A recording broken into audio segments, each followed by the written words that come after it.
Wow! This episode of Yuri Kuma. So, that ending. That Genko Kureha connection. Wow. Okay, so just give me just a second and I'll try to break down what I truly think this episode represents. So, from what I understood, at first glance looking at this episode, promised kisses, okay? When I was seeing this displayed in this episode, I thought promised kisses was, you know, kisses. But, as I said in the last episode review, you've got to look at this series metaphorically. You can't look at it literally, because you will get confused and you won't really understand the true meaning behind some of this dialogue. Now, the thing is, okay, now, I'm just going to make a shot in the dark here, and I'm just going to assume from the meaning of what promised kisses means, and so I just want to point it out. So, in this episode, I think I know what promised kisses means. It doesn't actually mean kisses, it actually means something else. So let's dive into that and discuss it. So, I don't know if anyone else thought the same as me what I'm about to mention, but hopefully I'm not the only one to think this. I personally believe promised kisses represent love. Like, the prince, the little boy prince that was introduced in this episode, and we find out that he's technically the little brother of Lulu, the princess of the entire kingdom.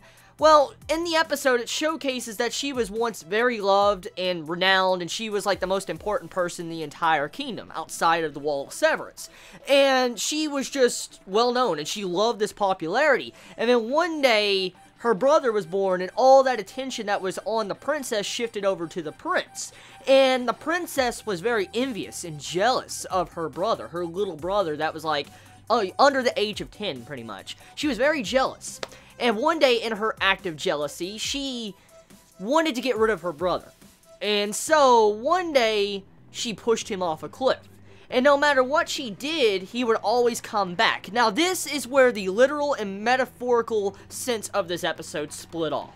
This is what it truly means. Necessarily, in these scenes, when you see the actual prince being shoved off the bluff down a box and dying, it wasn't necessarily the princess actually kind of killing him. It wasn't actually that. What really happened was the prince, every time he said promise kisses, it was him actually coming to his sister that despised him, and he was trying to get her to love him.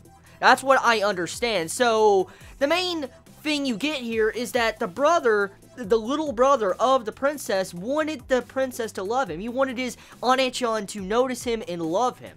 And every time he tried to do anything to get her attention to love him, she would always throw away that love. That promised kiss represents the love the brother had. And the princess threw that love away and didn't give a shit about it. And as time progressed, as he tried his best to get his sister's attention to love him, he passed away accidentally. He died. An accidental death. Now, the scene that represents after that when he comes back, it was actually more of a metaphorical sense. It wasn't actual literal. It was showcasing that this little boy was actually already dead.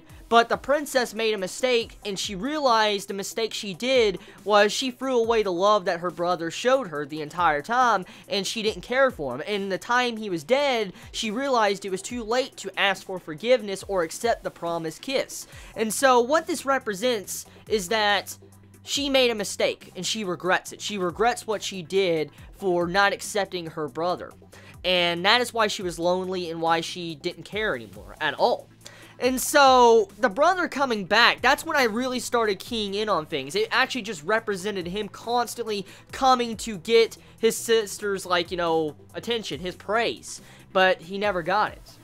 And that's what that scene really represents. And I'm like, oh my god, it's fucking sad when you think about it like that. Because she didn't ever care for her brother, and she didn't realize what she lost until she lost it. As I've said many times before in my other reviews, you don't know what you have lost until you lose it. And she lost it, and then she realized. So, pretty sad when you think about it like that. Now, the bee. I want to mention the bee real quick. I find the bee very, very interesting about this episode. Like, it stands out a lot.